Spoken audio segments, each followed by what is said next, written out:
Hello friends, welcome to real estate TV. ఈరోజు real estate టీవీతో real estate expert, Hyderabad real estate expert Yanamala Raju గారు మనతో ఉన్నారు. యనమల రాజు గారితో ఒక స్పష్టమైన విషయం డిస్కస్ చేస్తున్నాం. ఏంటంటే, ఫామ్ ల్యాండ్స్ లో ప్లాట్ కొనాలా వద్దా? చాలా కాలంగా హైదరాబాద్ రియల్ ఎస్టేట్ లో అంటే రియల్ ఎస్టేట్ రంగంలో హెచ్ఎండిఏ వెంచర్లు, డిటిసిపి వెంచర్లు, కూడా కానీ లేదంటే వైటీడీఏ కానీ ఇటువంటి వెంచర్లన్నీ కూడా హైదరాబాద్ సరౌండింగ్స్ లో జరుగుతూ ఉన్నాయి. ఈ పరిస్థితుల్లో ఏ అనుమతులు లేని ఫామ్ ల్యాండ్ ప్లాట్స్ 5 ఎకరాల్లో, 10 ఎకరాల్లో, 100 ఎకరాల్లో, 200, 500 ఎకరాల్లో కూడా ఫామ్ ల్యాండ్ ప్లాట్స్ అమ్ముతున్నారు. దానికి ఎలాంటి పర్మిషన్స్ లేవు. దాంట్లో కూడా బాగా బిజినెస్ జరుగుతుంది. ఎక్కువ మంది కస్టమర్లు కొనుగోలు చేస్తున్నారు. కానీ అటువంటి కొనుగోలు చేసిన పరిస్థితుల్లో కొంతమంది ఇబ్బందులు పడతారని చెప్తున్నారు. ఇప్పటికిప్పుడు ఇబ్బందులు ఏమి పడుతున్న పరిస్థితి లేదు. రెండోది, ఫ్యూచర్ లో ఎలాంటి ఇబ్బందులు వస్తాయనేది కూడా ఒక ఆందోళన అయితే ఉంది. ఈ టాపిక్ ఒకటి ఉండగా, రెండో టాపిక్ ఏంటంటే, ఫామ్ ల్యాండ్స్ లో చెట్లు పెట్టి చెట్లతో కోట్లు అనే ఒక బాగా వైరల్ చేస్తున్న పరిస్థితి ఉంది. నిజంగా చెట్లతో కోట్లు వస్తాయా? అసలు ఫామ్ ల్యాండ్ లో ప్లాట్ కొనొచ్చా అంటే ఏం చెప్తారా? మనది కడుపు నొప్పి అయితే టాబ్లెట్ కూడా మనమే వేసుకోవాలా. సో మనం అట్లా కాకుండా ఏం చేస్తున్నామంటే, మన కడుపు నొప్పికి డాక్టరే టాబ్లెట్ వేసుకుంటే బాగుండే అనేటట్టు కూడా మన ధోరణి కొంత ఉంది. ఇది ఖచ్చితంగా మారాల. అసలు మనం తీసుకుంటుంది పామ్ ప్లాట్. అసలు పామ్ ప్లాట్ అంటే ఏంటి? వ్యవసాయం సంబంధించిన దాన్ని ఫామ్ అంటారు. ప్లాట్ అంటే మీకు ల్యాండ్ కన్వర్షన్ అయ్యి, అంటే ఇప్పటి వరకు ఇది వ్యవసాయ పొలము, ఇక నుంచి రెసిడెన్షియల్ పొలం అయితే అప్పుడు నీకు ప్లాట్ అంటారు. అసలు పామ్ ప్లాట్ అనేది ఉండదు. కానీ ఈ రియల్ ఎస్టేట్ వ్యాపారులు కొందరు ఎవరైతే ఉన్నారో, ఎలాంటి అనుమతులు లేని దాంట్లో కూడా వ్యాపారం చేయాలనే కాంక్షతోటి లాభార్జన కోసం ఫామ్ ప్లాట్ అనే కాన్సెప్ట్ తీసుకొచ్చారు. సో నీకు ఫామ్లో ఉండేది వ్యవసాయం. ప్లాట్ అంటే నీకు డిటిసిపి గాని ఉండాలి, హెచ్ఎండిఏ గాని ఉండాలి, ఉడా గాని ఉండాలి, తుడా ఉండే, కుడా, నీడా, ఇట్లా మున్సిపాల్, మూడా, ఇట్లా రకరకాల, అంటే ఏదైనా నీకు ల్యాండ్ ఎన్ఏ సర్టిఫికెట్ ఉన్నది మాత్రమే ప్లాట్. కన్వర్షన్, నాలా కన్వర్షన్ లేనిది ప్లాట్ ఎట్లయితది? సో వాళ్ళ అవసరం కోసానికి గుంట, యాక్చువల్‌గా అది 1 ఎకరా అంటే 40 గుంటలు. ఆ 40 గుంటల్లో నుంచి ఒక గుంట తీసుకుంటే గజాలకు కన్వర్ట్ చేస్తే 121 గజం. సో 2 గుంటలను కలిపి 242 గజాలని చెప్పేసి దాని పామ్ ప్లాట్ అని చెప్పేసి మోసం చేసి అమ్ముతున్నారు. నేను 100% మోసమే. నువ్వు ఖచ్చితంగా చెప్పాల్సిందేంటి? 2 గుంటలు ఇస్తున్నాను చెప్పు, అది నిజం. సో 2 గుంటలకు నువ్వు రోడ్ ఎక్కడ ఇస్తున్నావో చెప్పు. సో గుంటల్లో రిజిస్ట్రేషన్ అయితే దానికి రోడ్ ఎక్కడ ఉంటుంది? ఇప్పుడు ఎకరా ఉంది, ఎకరాలో 40 గుంటలు, 40 గుంటల్లో నువ్వు 2 గుంటలు ఇచ్చినావు. 40 గుంటల్లో 2 గుంటలు ఎగ్జాక్ట్ ఎక్కడ? అంటే అది ఇస్తున్నారు, గీతలు గీసి ఈ ప్లాట్ ఇది రోడ్ అని ఇస్తున్నారు. ఎగ్జాక్ట్లీ. గతంలో కూడా ఏం చేశారంటే, సర్పంచుల కాలంలో 4 గీతలు గీసి ఇది ఈస్ట్ ఇది వెస్ట్ అని చెప్పేసి ప్లాట్లు అమ్మేసారు. అవి ఇప్పుడు అప్లోడ్ అవుతున్నాయి. ఎగ్జాక్ట్లీ. అట్లాగే కనీసం అట్లనన్నా ఉంది దాంట్లో. కానీ ఈ పామ్ ప్లాట్లో అట్లా కూడా ఉండే అవకాశం లేదు. ఎందుకంటే నువ్వు బౌండరీస్ ఇచ్చే అవకాశమే లేదు కదా నీకు. బౌండరీస్లో ఎవరి పేరు ఇస్తావు? నీకున్న ఎకరా తర్వాత ఉన్నది వేరే వాళ్ళ ఎకరా. పుల్లయ్య, మల్లయ్య, ఎల్లయ్య అని పెట్టినావు. ఆ పుల్లయ్య, ఎల్లయ్య మల్ల దానికి లాస్ట్ ప్లాట్కి బౌండరీ కనిపిస్తుంది, కానీ మిడిల్లో ఉన్న ఈ 2 గుంటలకు ఎక్కడ ఇస్తావు? అంటే ఇంకా 2 గుంటలు ఉన్నాయని ఎట్లా ఇవ్వడానికి వస్తుంది? ప్లాట్ కాదు కదా, నీకు బౌండరీసే ఉండవు కదా. పామ్ ప్లాట్లో బౌండరీస్ ఉండవు. దాంతోపాటు ఇదంతా కూడా ఒక ఎత్తు అయితే, ఇంకోటి ఇందాక స్కీములు పెడతారు. ఇప్పుడు నువ్వు ప్లాట్ తీసుకొని ఇట్లాగే పెడితే పిచ్చి మొక్కలు పెరుగుతాయి, నాకు ఇస్తే నేను దాంట్లో మంచి మొక్కలు వేసి ఎర్రచందనం, శ్రీగంధం, మల్బార్ చెట్టు, టేక్ చెట్లు అన్నీ వేసి ఓ 12 ఏళ్ల తర్వాత కొట్టేసి అమ్మితే కోట్లు వస్తాయి. అందుట్లో నీకు 60, నాకు 40 అని చెప్తాం. మనోళ్ళు కూడా తెలిసో తెలియక అనుకుంటారు నిజంగానే కదా, పిచ్చి మొక్కలు పెరిగే నా ప్లాట్లో మంచి మొక్కలు వేస్తా అంటున్నాడు, నన్ను బాగు చేస్తా అంటున్నాడు అనుకొని ఫీల్ అవుతావు. నిన్ను బాగు చేయడానికి వాడేమన్నా నీ బామాడదా? కాదు కదా. సో అక్కడ ఏం చేస్తున్నాడు అతను? నువ్వు 12 సంవత్సరాల వరకు అమ్ముకోవడానికి అవకాశం కూడా లేకుండా అగ్రిమెంట్ రాసుకుంటున్నాడు, డెవలప్మెంట్ అగ్రిమెంట్. ఈ 12 ఏళ్లలో నీకు ఏదైనా అవసరం ఉందనుకో, అమ్ముకోవడానికి వస్తుందా? మరి దేనికోసం? దాంతో పాటు ఇంకా గట్టిగా ఆలోచిస్తే మన రాష్ట్రంలో మీకు తెలుసు గాని, నాకు తెలుసు గాని, ఇప్పటి వరకు ఎవరైనా ఎర్రచందనం అమ్మిర్రా? ఒకవేళ నిజంగా ఎర్రచందనం అమ్మే అవకాశం ఉండి, లాభదాయకంగా ఉండి, మన సాయిల్ దానికి సెట్ అయ్యేటట్టు ఉంటే, గవర్నమెంట్‌కి సంబంధించిన చాలా ఫారెస్ట్ భూములు ఉన్నాయి గదా! ఆడ గవర్నమెంట్ ఎర్రచందనం పెంచదా? మరి ఎందుకని పెంచట్లా? మన సాయిల్‌కి అది సెట్ కాదు. కాబట్టి అంత సైంటిస్టులంతా రీసెర్చ్ చేసిన తర్వాత ఇది సాధ్యం కాదని చెప్పేసి తీసి పక్కన పెట్టారు. దాన్ని పక్కన పెట్టిన దానికి ముందేసుకొని చెట్లు కొట్టి అమ్మితే వస్తాయి. నేను చెప్తున్నా గదా! ఈ చెట్ల కాన్సెప్ట్ ఏదైతే ఉందో ఆల్‌మోస్ట్ ఆల్ ఈ స్కీములన్నీ స్కామ్‌లే. కస్టమర్‌లను దోచుకోవడానికి పెట్టినటివే తప్ప కస్టమర్‌లను బాగు చేయడానికి కాదు. ఈ విషయాన్ని కస్టమర్‌లు కూడా బాగా ఆలోచించాలి. ఇప్పుడు నేను తీసుకెళ్ళి ఎక్కడో నారాయణఖేడ్ దగ్గర సిటీకి 180 కిలోమీటర్ల దూరంలా అక్కడక్కడ బీదర్ ఎయిర్‌పోర్ట్ దగ్గర 5 గుంటలు నీకు 6 లక్షలకి ఇస్తా అనగానే అరే తక్కువ బడ్జెట్ కదా!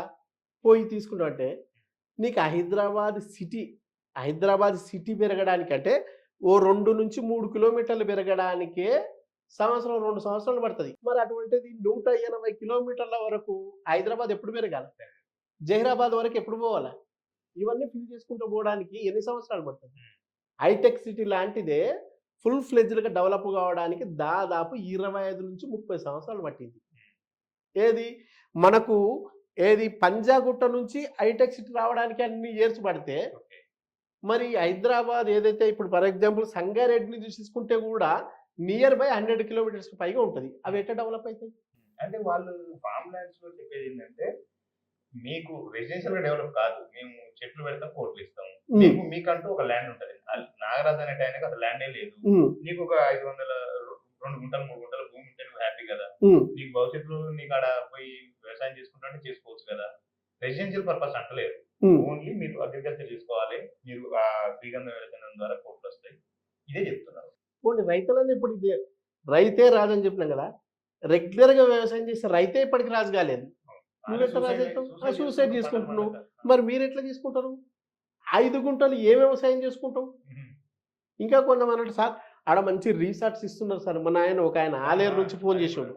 ఆలేరు, జనగామ నుంచి ఫోన్ చేసి, సార్ అక్కడ తీసుకుంటే ఎట్లా అంటే జనరల్‌గా చూసి వీడియో చూసి ఫోన్ చేస్తారు. సార్ ఇట్లా తీసుకుంటే బాగుంటుంది సార్ అంటే, దేనికోసం తీసుకుందాం అనుకుంటారో చెప్పు అని అడిగాం. అంటే మనకు సంవత్సరానికి ఒకసారి మంచి రిసార్ట్ కూడా ఉంటదంట సార్. పోయి హ్యాపీగా ఫ్యామిలీతో ఎంజాయ్ చేయొచ్చు. మాకు ఎట్లాగో రిసార్ట్ కూడా ఉంటది కదా! అంటే జనగామ నుంచి నారాయణఖేడ్ పోవడానికి ఎంత టైం తీసుకుంటది? ఎంత డీజిల్ అయితదంటే ఒక 5, 6 వేలు అయితది సార్ అని చెప్పిండు. ఒకరోజు టైం కేటాయించి 5, 6 వేలు పెట్టి ఆడ పోయి స్టే చేసే కంటే యాదగిరిగుట్ట దగ్గర స్టే చేయడానికి లేదా? 2000, ₹1000 ఇస్తే కూడా స్టే చేయడానికి ఉంది కదా! దానికోసం అంత దూరం ఏందంటే అరే! నిజమేనా సార్. అంటే జనాలను ఒక ట్రాన్స్‌లోకి తీసుకెళ్తున్నాం. నీకు భూమి ఉంటది. రైతు బంధు వస్తది. రైతు భరోసా వస్తది. బీమా ఉంటది. ధీమా ఉంటదంటే నిజమే అనుకుంటారు. నీవు తీసుకునే 5 గుంటల్లో ఏం ధీమా ఉంటది? ఏం భరోసా ఉంటది? నీకొచ్చేదెంత? 12,000లో నీకొచ్చేది 3,000 కూడా రాదు కదా! గిట్లా తెలిసో తెలియకో ప్రలోభాలకు గురయ్యి డెడ్ ఇన్వెస్ట్‌మెంట్ చేస్తున్నారు. ఒకసారి నీకు అక్కడ తీసుకెళ్ళి అన్ని లక్షలు పెట్టేసిన తర్వాత నువ్వేం రికవర్ అయితావు? కాబట్టి మీరు ఇదే ఇప్పుడు షాద్ నగర్ లాంటి ప్రాంతం ఉంది. ఎయిర్‌పోర్ట్‌కు 30 కిలోమీటర్ల దూరంలో. ఇప్పటికి కూడా మీకు ఈ దగ్గరలో ఏదైతే కొన్ని అర్జెంట్ అవసరం ఉండి కస్టమర్‌లు రీసేల్ అమ్ముకుంటుంటారు. 6 లక్షలకొస్తది, 7 లక్షలకొస్తది, 10 లక్షలకు కూడా వస్తది. అటువంటివి తీసుకుంటే నీ పాప చదువుకు పనికొస్తది. నీ బాబు పెళ్ళికి పనికొస్తది. లేదా నువ్వు రేపు ఇల్లు కట్టుకుందాం అనుకున్నా, నువ్వు కట్టుకునే టయానికి హైదరాబాదే అక్కడి దాకా ఎక్స్‌టెండ్ అయితది. ఆడ కట్టుకోవచ్చు. అంటే ప్రాక్టికల్‌గా మీరు ఆలోచించండి. నేను చెప్పిండాను, ఇంకోరు చెప్పిండు అని చెప్పేసి మీరు ప్రలోభాలకు గురి కాకండి. చెప్పేటోడు ఏదైనా చెప్తాడు. మీకు పనికొస్తుందా లేదా చూసుకోండి. మీకు పనికొస్తేనే ఒకటికి 4 సార్లు ఆలోచించి ఇన్వెస్ట్ చేయండి. ఎందుకంటే పేదలు ఎస్పెషల్ మిడిల్ క్లాస్, లో మిడిల్ క్లాస్ పీపుల్ ఒక్కసారి మాత్రమే ఇన్వెస్ట్‌మెంట్ చేయగలుగుతారు. పదే పదే ఇన్వెస్ట్ చేసేంత శక్తి లేదు. ఇప్పటికి 83% పీపుల్ ఒక్కసారి మాత్రమే జీవితంలో ప్లాట్ తీసుకోగలుగుతారు. మరోసారి ప్లాట్ తీసుకోలేరు. తెలిసో తెలియక నువ్వు తీసుకున్నది కరెక్ట్ డెసిషన్ కాకపోతే కొలాప్స్. ఇప్పటికి చాలామంది ఈ స్కీమ్‌లో చెట్లు నాటే కార్యక్రమంలో మోసపోయి నా దగ్గరకు వచ్చేవాళ్ళు ఇంతమంది ఉంటారు. ఆ రిసార్ట్ పేరుతో టెంప్టింగ్ చేస్తారు కదా! మరి అది సర్వీస్ ఉపయోగపడుతుందంటారా? పడదంటారా? ఏముంటది చెప్పండి ఇప్పుడు 500 ఎకరాలు, 200, 300 ఎకరాలు తీసుకున్నప్పుడు హ్మ్. ఓ 4 ఎకరాలు, 10 ఎకరాలు రిసార్ట్ కూడా పెద్ద విషయమా? పోనీ అది ఇచ్చిన తర్వాత కూడా ఎట్లాగా దాన్ని చేస్తున్నదైతే రియల్ ఎస్టేట్ ఓనర్ ఉన్నాడో హ్మ్. ఆయనకి ఇన్‌కమే గదా! ఏం పోయేది ఉంటది చెప్పండి? మీరొస్తే గూడా మీకేమైనా ఫుడ్ అవన్నీ ఫ్రీగా పెడతాడా? మహా అనుకుంటే స్విమ్మింగ్ పూల్ కూడా ఫ్రీగా దిగమంటాడు. హ్మ్. లేదా స్టే చేస్తా అంటే ఒక పూట ఇస్తాడు. మిగతా వాటికైతే ఖర్చు పెడతారు గదా! యాహ్! అక్కడ ఆ ఖర్చంతా తీసి ఈ ఫుడ్ మీదనే పెడతాడు. హ్మ్. మీకు ఫ్రీగా ఏడొచ్చినట్టు? కాబట్టి ఇదంతా గూడా వ్యాపారాన్ని పెంచుకునే దాంట్లో పద్ధతులే తప్ప, మీ సంక్షేమం దీంట్లో ఏమి ఇమిడి ఉండదు. ఇది మీరు అర్థం చేసుకుంటే ఎక్కువ అంటే ఉపయోగం. ఫార్మ్ ల్యాండ్ ఒక మాట చెప్పండి. ఫార్మ్ ల్యాండ్ అనేది డెడ్ ఇన్వెస్ట్‌మెంటేనా? ఫార్మ్ ల్యాండ్ డెడ్ ఇన్వెస్ట్‌మెంట్ కాదు. ఫార్మ్ ల్యాండ్ అంటే వ్యవసాయ పొలం. ఫార్మ్ ప్లాట్ అనేది dead investment. Farm land plot. Yes. Farm land అంటే వ్యవసాయ పొలం. ఇది డెడ్ ఇన్వెస్ట్‌మెంట్ కాదు. దీంట్లో 10 ఎకరాలు, మీరు 5 ఎకరాలు వ్యవసాయం పెట్టుకోవచ్చు. చేసుకోవచ్చు. ఎకరం, రకరకాల ఎకరం ఇన్‌కమ్ పెడతారు. జనరేట్ అయితది. ఓకే. కానీ ఫార్మ్ ల్యాండ్ పక్కన పెట్టి ఫార్మ్ ప్లాట్ అని చెప్పేసి గుంట కింద ఇచ్చిన భూమి ఉంది కదా! దాంట్లో గుంట కింద చేసే భూమిలో నీకు ఎర్రచందనం పెట్టినా, శ్రీగంధం పెట్టినా, మలబార్ చెట్టు పెట్టినా, టేకు చెట్టు పెట్టినా, మామిడి చెట్టు పెట్టినా, ఏ చెట్టు పెట్టినా నీకు ఉపయోగం లేదు. ఓకే. కొంత చోట్ల మీకు వెజిటబుల్స్ ఇస్తామంటారు. హ్మ్. అది కూడా ఉంది. నువ్వు ఆడికి పోయినాక ఎన్ని కేజీలు వెజిటబుల్స్ ఇస్తావు? మహా అనుకుంటే 3 కేజీలు ఇస్తావు. కానీ ఈ నుంచి రావడానికి, పోవడానికి ఎన్ని డబ్బులు ఖర్చయితాయి? 2000, 3000. సరిపోయిందా? కాబట్టి ఇవన్నీ గూడా ఈ స్కీములన్నీ గూడా స్కాములు మిమ్మల్ని అట్రాక్ట్ జేసి, మిమ్మల్ని అర్థం గానీయకుండా తొందరగా ఇన్వెస్ట్‌మెంట్ పెట్టేటట్లు చేసే కుట్రలో భాగం. ఓ రకంగా చెప్పాలంటే. కాబట్టి దీన్ని మీరు అర్థం చేసుకుంటే మీకు ఉపయోగం. లేదనుకుంటే ఆ కంపెనీకి ఉపయోగం. తెలుసుకోండి. రైట్. అంటే ఒకటే చాలా స్పష్టంగా చెప్తున్నారు. ఫార్మ్ ల్యాండ్ ప్లాట్స్ పేరుతో జరుగుతున్న బిజినెస్‌లో మీరు మరి ఎస్పెషల్లీ మధ్య తరగతి, దిగువ మధ్య తరగతి వాళ్ళు అట్రాక్ట్ కావద్దు, మోసపోవద్దని యనమల రాజు గారు రియల్ ఎస్టేట్ ఎక్స్‌పర్ట్ చెప్తున్నారు. ఫార్మ్ ల్యాండ్ ప్లాట్స్ కాకుండా Hyderabad near by residential plots HMDA, DDCP approvals ఉన్న రెసిడెన్షియల్ ప్లాట్స్ తక్కువ ధరలో రీసేల్ ప్లాట్స్ ఉంటే తీసుకోవచ్చనే సలహా కూడా ఇస్తున్నారు. హాయ్ ఎవ్రీవన్, నా పేరు రచిత రాయప్రోలు. నేను మీ singer, playback singer. Real estate updates కోసం రియల్ ఎస్టేట్ టీవీని ఫాలో అవ్వండి, సబ్స్క్రైబ్ చేసుకోండి. Thank you.